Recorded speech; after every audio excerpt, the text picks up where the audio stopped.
Hi babies, welcome back to your home parce que vous êtes ici chez vous. J'espère que vous allez bien mes amours, moi ça va super. Aujourd'hui on se retrouve pour une nouvelle vidéo et on se retrouve pour les rattrapages de la semaine de KEVS. Donc j'avais déjà fait 2 jours, je rattrape le français c'est pas facile, je rattrape les vidéos des autres jours parce que j'étais malade, enfin bref je vais pas revenir là-dessus. Aujourd'hui on se retrouve aussi avec ma petite coupe. Je sais pas si vous avez vu la vidéo où je m'étais rasé les cheveux, je vous la mets juste ici à quelque part. En tout cas voilà, mes cheveux poussent plutôt pas mal. J'avais des petits trous, bon les trous commencent à repousser petit à petit, sachant que j'avais recoupé en plus, j'ai refait une boule à Z. Enfin bref, je vais faire des vidéos pour que vous puissiez suivre mon évolution capillaire. Avant de commencer cette vidéo, n'oubliez pas de vous abonner, liker, partager et de commenter. Voilà, c'est mieux comme ça.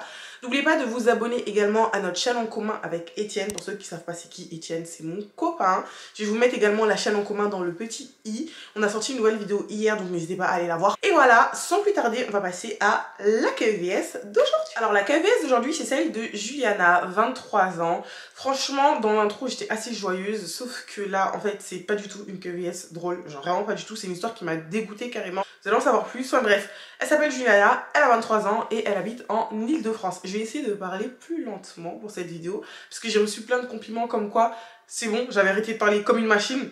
Donc je vais reprendre un rythme normal. Elle vient d'une famille de 4 enfants, plus un demi-frère, donc c'est le fils de son père. Mais chez eux, il n'y a pas de demi-demi, donc elle le considère comme son frère. Enfin bref, elle est étudiante à la fac et franchement pour elle, tout se passe bien dans ses études. C'est une élève assez studieuse, donc pour elle, c'est facile. La raison pour laquelle elle a décidé de nous raconter sa KEVS aujourd'hui, c'est non seulement pour avoir nos avis et des conseils, mais aussi pour sensibiliser, non seulement sensibiliser les jeunes, donc les enfants, mais aussi sensibiliser les parents. Vous allez comprendre pourquoi je dis ça. Maintenant que je vous ai posé les bases, on va entrer dans le vif du sujet. Comme je vous l'ai dit juste avant, elle vient d'une famille où il y a pas mal de frères et sœurs. D'ailleurs, dites-moi dans les commentaires, c'est à partir de combien d'enfants qu'une famille, elle est appelée famille nombreuse? Parce que pour moi, c'est à partir de... Non, pas 6 enfants, c'est trop. Bref, dites-moi c'est à partir de combien qu'on appelle une famille nombreuse, mais en tout cas, on va dire qu'elle vient d'une famille nombreuse. Et ils habitent tous, donc les enfants, ils habitent sous le même toit que les 2 parents. Faut que je vous parle un peu de ses parents, parce que il y a une ambiance un peu chelou. C'est pas le genre de famille où les parents sont comme ça, même si rares sont les familles où les parents sont comme ça. Mais là vraiment il y a une ambiance bizarre qui pèse chez elle. Et là faut savoir que ses parents ils ont environ 6 ans d'écart. Moi personnellement ça ne me choque pas. Je connais des couples qui ont 10 ans d'écart, c'est pas quelque chose qui me choque, d'accord?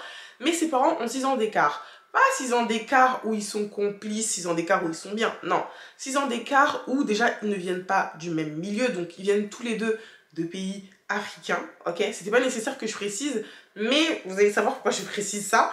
Ils viennent tous les deux de pays africains, mais ils viennent pas du même pays. Ça veut dire qu'ils ont des origines différentes, d'accord? Donc Juliana, elle est métisse. Métisse, c'est pas seulement la couleur de peau, les gars. Métisse, c'est un mélange d'origine de base. Sauf que le truc, c'est que le pays dont vient le père de Juliana, c'est un pays où ils sont assez machistes, je sais pas comment on dit, mais ils sont assez misogynes, on va dire, envers les femmes. Donc c'est un pays où la femme n'a pas forcément de droit, ok? Et ça, la mère de Juliana, elle en a bavé. Mais quand je vous dis elle en a bavé, c'est qu'elle en a vraiment bavé. Au début, c'était compliqué avec sa belle famille parce qu'ils n'arrivaient pas à l'accepter. Parce qu'elle, elle vient non seulement d'un pays où la femme est quand même assez émancipée, et elle vient d'une famille... putain, c'est pas bien ce que je veux dire, mais une famille cultivée, on va dire, une famille instruite, alors que le père de Juliana...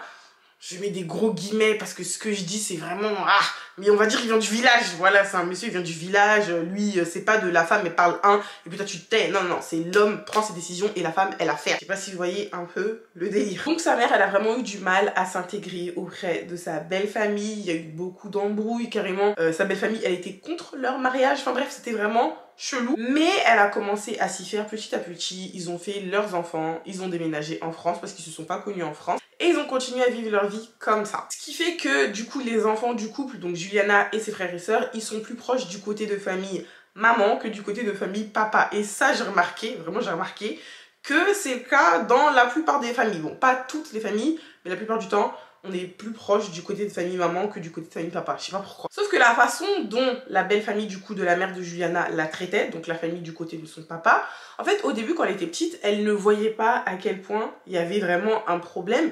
Et c'est au fur et à mesure qu'elle a commencé à grandir, qu'elle a commencé à nourrir en fait cette petite... C'est pas vraiment de la haine, mais elle a commencé à nourrir ce dégoût envers les membres de la famille de son père et également envers son père. Envers son père, c'était pas vraiment du dégoût, Mais elle était en mode, comment c'est possible que tu laisses les membres de ta famille se comporter comme ça avec ta femme, parce que c'est quelqu'un quand même que tu as choisi, comment tu les laisses se comporter comme ça avec ta femme, sachant qu'un homme est censé défendre sa femme coûte que coûte. Bon, quand elle merde, tu lui dis en privé, mais tu es censé défendre ta femme en fait. Donc elle comprenait pas comment c'était possible que son père puisse accepter et tolérer le fait que les membres de sa famille se comportent comme ça avec sa mère. Franchement, je vous dis ça, c'est quelque chose que vous devez retenir. Ce qui a fait que dans la maison, après, les choses ont commencé à devenir tendues. Vraiment, parce que Juliana, maintenant, elle avait les yeux grands ouverts. Elle a grandi, donc elle voit clairement ce qui se passe. Elle se prenait souvent la tête avec son père. Mais genre, quand je vous dis qu'elle se prenait la tête, c'était vraiment conflit. Mais vraiment de très gros conflits. Je vais pas rentrer dans les détails. Il y a des choses qu'elle m'a expliquées. Mais si je rentre dans les détails, ça va être beaucoup trop long pour la QES. Mais bref, elle et son père se prenaient vraiment souvent la tête, d'accord? Et quand elle se prenait la tête avec son père allait directement accuser sa mère en disant « Bah ouais, c'est toi qui fais en sorte que la petite, elle se comporte comme ça avec moi, c'est parce que tu lui racontes nos problèmes. » Alors que pas du tout en fait. Juliana, elle constatait juste les choses de ses propres yeux parce qu'elle commençait à grandir. Là, vous allez me dire « Mais pourquoi il n'y a que Juliana qui réagit? Pourquoi c'est tout le temps elle qui se prend la tête avec son père ?» Faut savoir que ses frères et sœurs, ils avaient également conscience de ce qui se passait entre le couple, donc entre les parents, sauf que eux, ils réagissaient pas forcément. Voilà, enfin, pour eux, ils se disaient ce qui se passe entre les parents, c'est entre les parents. Je vois pas pourquoi on devrait interagir. Enfin bref, ils calculaient pas trop, mais ils avaient quand même conscience de ce qui se passait. Un jour, elle rentrait des cours, donc Juliana, et elle a entendu ses parents en train de se prendre la tête. Désolée si je tripote mon collier, j'aime trop, c'est un tic. Bref, elle a entendu ses parents en train de s'embrouiller. Sauf que faut savoir un truc, c'est que ses parents se prenaient la tête, bien évidemment, comme beaucoup de couples. Hein. Un couple sans dispute, c'est bizarre. Pas des grosses disputes non plus, hein. Mais dans un couple, on est forcément obligé de... Il y a des petites animosités. Bref, vous avez capté. C'est chaud, le français c'est chaud. Du coup, elle les a entendus en train de s'embrouiller. Sauf qu'en fait, c'était pas normal. Parce que d'habitude, ils s'embrouillaient, mais ils ne s'embrouillaient pas comme ça, genre à haute voix, genre aussi fort. Et la plupart du temps, les enfants n'entendaient pas. Donc là, elle s'est dit, en fait, c'est chaud. Et elle a commencé à tendre l'oreille. Parce que oui, c'est une petite curieuse. Elle a commencé à écouter ce que ses parents étaient en train de se dire. Et ses parents se prenaient la tête par rapport à un soi-disant oncle qui devait venir, donc un cousin du père de Juliana, qui devait venir en France. Et le père de Juliana, sans consulter sa femme, donc sa maman, a accepté que cet oncle en question vienne chez eux. Et la mère de Juliana n'était absolument pas d'accord, donc elle s'est pris la tête avec lui. Sauf que Juliana, elle n'a pas entendu le fin mot de l'histoire. Elle a compris des petits mots par-ci par-là, elle les a assemblés elle-même, donc elle en a fait une déduction, mais elle n'a pas compris le fond du problème. Malgré le fait qu'elle n'ait pas compris le fond du problème, elle s'est dit, mais attends, mais à quelle heure il veut qu'un de ses cousins, donc un oncle à nous, vienne à la maison, alors que nos chambres, elles sont déjà toutes prises. Enfin, elle s'est dit, mais le daron, il déraille en fait. Enfin, c'est pas possible. En plus, cet oncle-là, elle connaît tous ses oncles du côté paternel.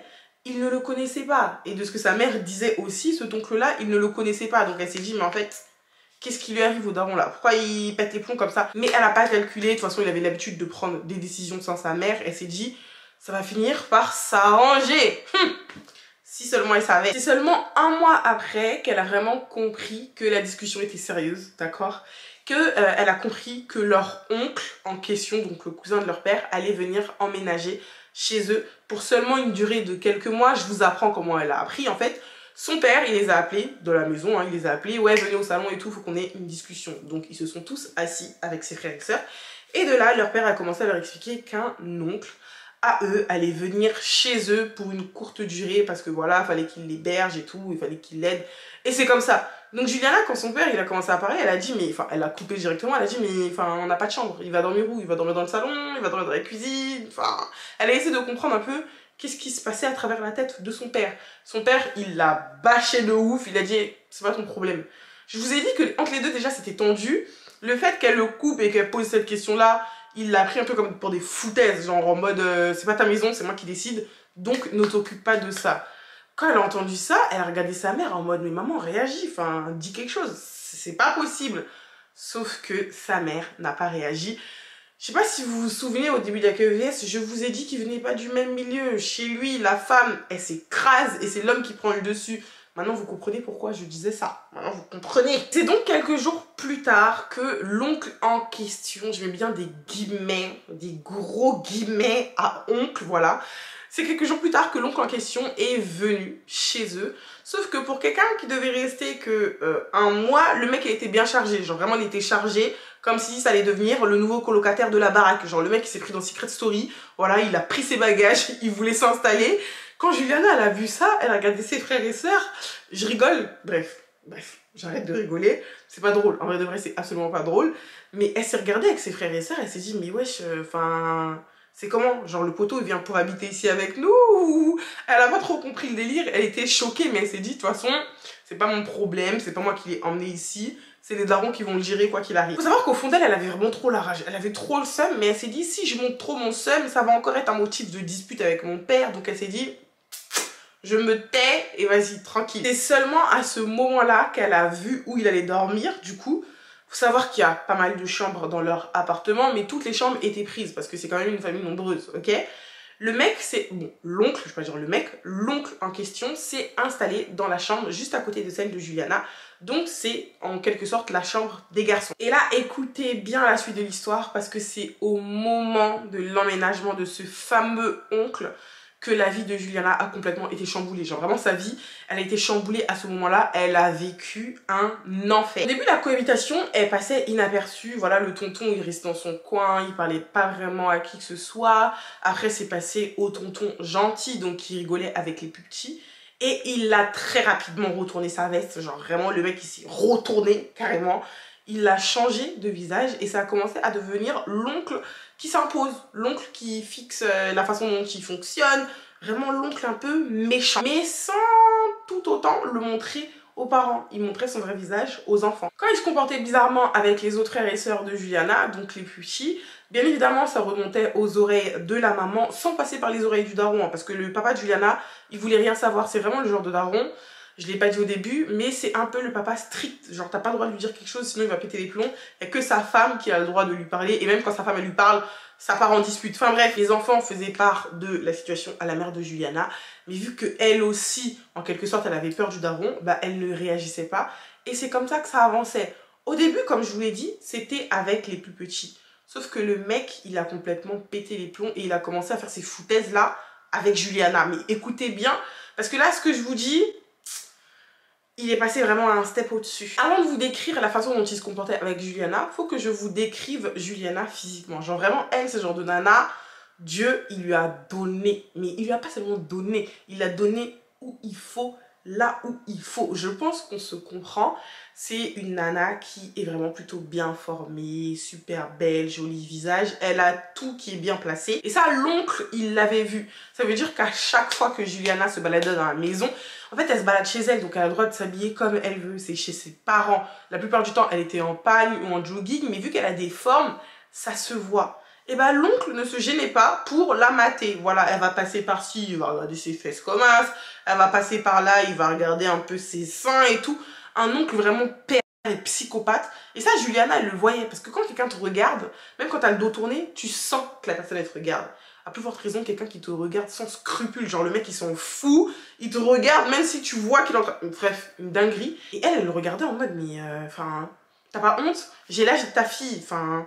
Stop, quoi. Mais c'était ça vraiment tout le temps. Genre, H24, il passait son temps à la mater. Mais il ne s'arrêtait pas là. Faut savoir que... famille nombreuse dit on doit aller prendre sa douche chacun à son tour et la plupart du temps il allait toujours se doucher avant elle. Retenez bien le fait qu'il allait toujours se doucher avant elle. Et le truc c'est que à chaque fois que elle sortait de la douche après, le mec il était toujours devant la porte de la salle de bain. Elle comprenait pas pourquoi en fait. Enfin poteau, on t'a donné une chambre, il y a le salon qui est là, il y a la cuisine, il y a le balcon, il y a même dehors si tu veux aller te balader. Et pourquoi c'est à chaque fois que moi je sors de la salle de bain, tu es devant. Enfin bref, elle comprenait pas et c'était trop chelou. Au début, elle comprenait pas, mais vous allez comprendre pourquoi. Franchement, après, vous allez comprendre pourquoi. Retenez bien les détails que je vous donne, s'il vous plaît, soyez concentrés. Donc là, je vous ai parlé de l'épisode de la salle de bain, mais il n'y a pas que ça. Genre, comme je vous l'ai dit, il était logé dans la chambre à côté de la sienne. Sauf qu'à chaque fois, il n'arrêtait pas de l'appeler elle en particulier pour lui dire « Ouais, va me chercher ça à la cuisine, va me faire ci, va me faire ça ». Et elle, vu qu'elle vient quand même d'une famille assez stricte, il y a le respect. Donc elle s'est dit, vas-y, tranquille, de toute façon, j'ai pas le choix. Voilà, il me demande des choses. Je suis obligée de rester respectueuse, mais elle ne voulait absolument pas lui rendre tous ces services-là. En fait, pour lui, c'était juste un prétexte pour pouvoir la voir et qu'elle fasse des choses pour lui. Je sais pas si vous voyez un peu le vice du mec. Et ça, comme je vous l'ai dit, les gars, c'est ce qu'il y a de plus minime. On va passer aux choses sérieuses parce que le mec, c'est quand même un fou. Un jour, elle était en train de faire à manger parce qu'il faut savoir qu'il y a des jours où donc sa mère finissait tard le travail et vu qu'elle est quand même assez grande, elle l'aidait par rapport à la cuisine, le ménage, enfin bref, tout ce qu'il y a de plus normal. Elle était en train de faire à manger chez elle. Et bah, il y avait tous les autres membres de sa famille qui étaient en train de faire leur vie. Donc son père était dans la chambre, ses frères et sœurs étaient dans la chambre ou dehors. Enfin bref, chacun faisait sa vie. Elle a préparé le repas pour le soir. L'oncle en question, au lieu aussi d'aller faire sa vie, regarder la télé, BFM TV, je sais pas quoi, le poteau, elle était en train de faire à manger et il est rentré dans la cuisine. Faut savoir que leur cuisine, elle est quand même assez grande, mais pas trop grande non plus. Genre une cuisine de taille normale. Il y a de la place dans la cuisine. Il a tout fait pour venir se mettre derrière elle et il a commencé à la tripoter. Genre vraiment, quand elle m'a dit ça, je me suis dit, mais le mec, il a vraiment pas peur. Genre une maison où il y a ton père à quelques mètres plus loin là, le mec se permet de venir te toucher dans la cuisine de tes parents. Donc quand il a commencé à la toucher partout, elle a pété les plombs et elle a crié. Et c'est à ce moment-là, en plus sa mère venait d'entrer du travail, donc c'est vraiment tombé pile, genre à pic. C'est à ce moment-là que tout le monde s'est arrêté dans la cuisine. Et elle a commencé à expliquer que... Enfin, je sais pas c'est qui le fou que vous avez ramené dans la maison là, mais depuis longtemps, il est très bizarre avec moi. Et là, aujourd'hui, il montre la confirmation, il vient de me toucher. Les gars, écoutez, franchement, écoutez bien, parce que moi, c'est une partie qui m'a énervée. Normalement, ton enfant te dit des choses comme ça, t'es censé réagir. Le père n'a pas réagi, ok? Les frères et sœurs, ils étaient choqués en mode, mais... Enfin, ils attendaient que les parents réagissent, vous voyez, ce qu'il y a de plus normal. Sauf que la mère n'a pas réagi non plus de peur de la réaction du daron. Je sais pas si vous vous rendez compte, mais en fait c'est une dictature. Voilà, c'est même plus une maison, c'est une dictature. Et Juliana, elle était tellement choquée, elle a tout laissé en plan. Elle a pris ses affaires. Elle a pris ses affaires et elle est partie chez une pote à elle, chez qui elle est restée pendant 3 jours. Donc elle a expliqué la situation aux parents de sa pote, elle a expliqué la situation également à sa pote. Elle est restée 3 jours là-bas. Et au bout d'un moment, les parents de sa pote, ils n'étaient pas contre le fait qu'elle reste, mais ils lui ont dit, écoute, va essayer de discuter avec tes parents. Si c'est trop chaud, dis-nous, comme ça nous on va venir discuter avec eux. Sauf qu'elle, elle voulait absolument pas, parce que son daron, s'il apprenait qu'elle avait raconté ça à d'autres personnes qui ne font pas partie de leur famille, il allait péter les plombs. Donc elle a dit, non, écoutez, je vais gérer ça moi-même. Et au bout de 3 jours, elle est rentrée chez elle. En rentrant chez elle, elle n'a calculé personne parce qu'elle les voyait tous comme des personnes bizarres. En fait, c'est pas possible de pas prendre ma défense, alors que vous savez qu'on vit avec un psychopathe sous le même toit. En fait, elle en voulait énormément à ses parents. Elle ne les calculait pas. Je ne sais pas si vous vous souvenez, mais tout à l'heure, je vous ai dit que l'oncle en question allait toujours prendre sa douche avant elle. Ça n'a pas changé, voilà. Un jour, elle devait aller se doucher, voilà, enfin, logique.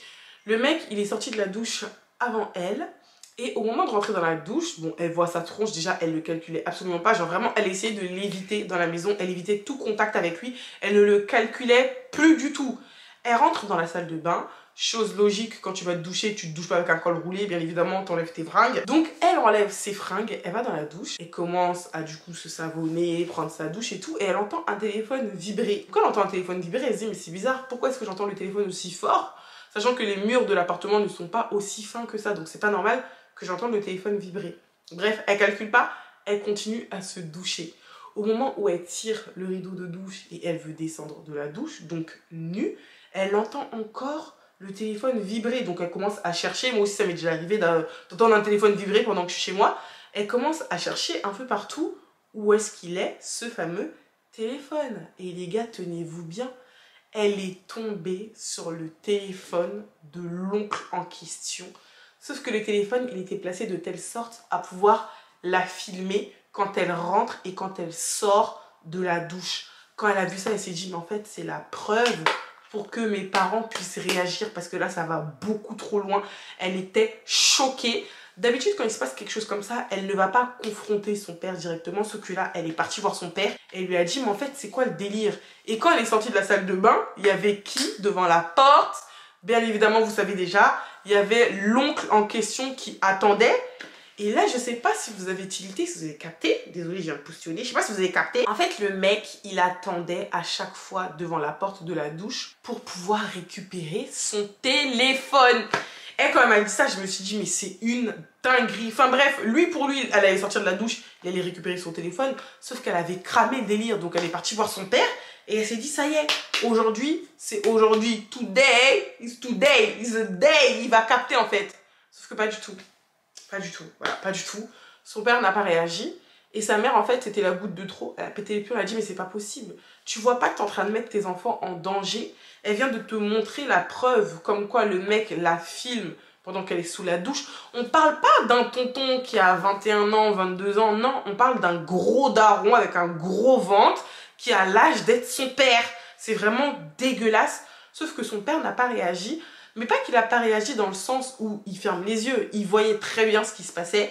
Mais c'est comme si son ego l'empêchait de pouvoir, en gros, assumer qu'il avait ramené quelqu'un et qui mettait clairement en danger la vie de ses enfants. Donc sa mère, elle a complètement pété les plombs.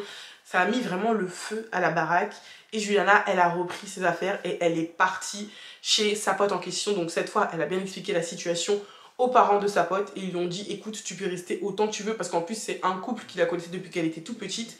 Et elle est restée chez eux là-bas. Faut savoir qu'actuellement, Juliana, elle est encore chez les parents de sa copine. Elle est encore chez sa pote, en gros. Et ils ont accepté de la garder chez eux. Sauf que bien évidemment, elle n'a pas envie d'être trop encombrante. Donc elle a commencé à faire les démarches pour chercher son appartement et tout. Elle va bientôt déménager. Mais elle a tenu à nous raconter la QEVS parce que de 1, elle a peur. Parce que l'oncle en question continue d'habiter chez eux. Elle, depuis, elle n'a pas remis les pieds là-bas.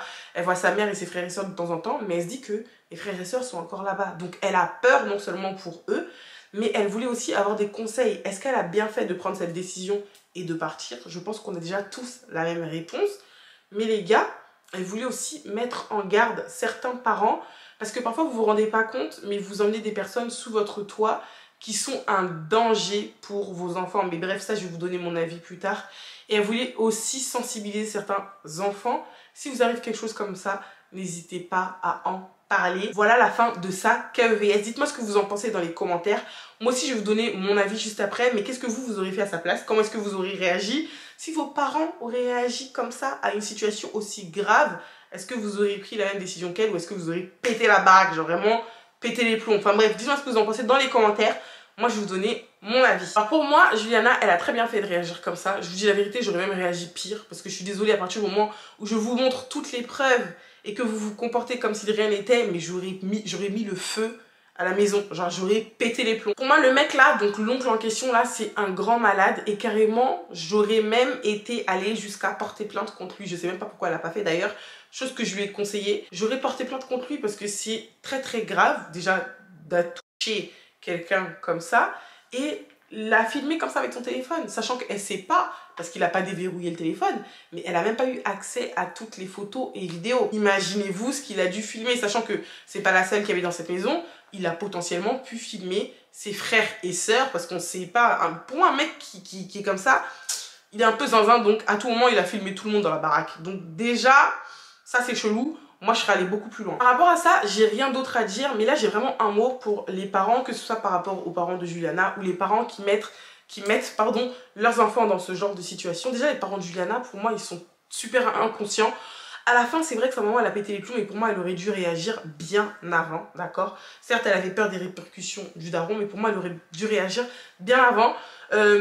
Pour moi, à partir du moment où tu laisses un homme avoir ce genre d'emprise sur tes enfants, bah pour moi, t'es pareil. Vraiment, pour moi, t'es pareil. Mon enfant ne peut pas venir me voir avec des preuves comme quoi on habite sous le même toit qu'un pédophile. Voilà, le mec, il est complètement taré. Et je vais rien faire. Si le daron, il réagit pas, personnellement, je sais pas vous, encore une fois, c'est mon avis, mais je le mets dans le même panier que ce mec-là. Parce que tu peux pas laisser ton enfant en danger comme ça. Pour moi, c'est pas possible. Donc, pour tous les parents qui sont vraiment dans ce cas de figure-là et qui laissent leurs enfants avec des personnes comme ça, soit vous réagissez et vous sauvez vos enfants, soit vous laissez couler et vous faites partie de la même espèce que ce genre de personnes qui font subir ce genre de choses à vos gosses. Ça, bien évidemment, c'est mon avis. Dites-moi ce que vous en pensez dans les commentaires. Voilà mes amours, j'espère que cette vidéo vous aura plu. C'est la fin de cette QEVS. N'oubliez pas de vous abonner, liker, partager et de commenter. Surtout vraiment commenter, c'est super important. Je vous remets juste ici la dernière vidéo de notre chaîne en commun avec Etienne. Et on se dit à demain pour une nouvelle vidéo. Je vous fais de gros bisous.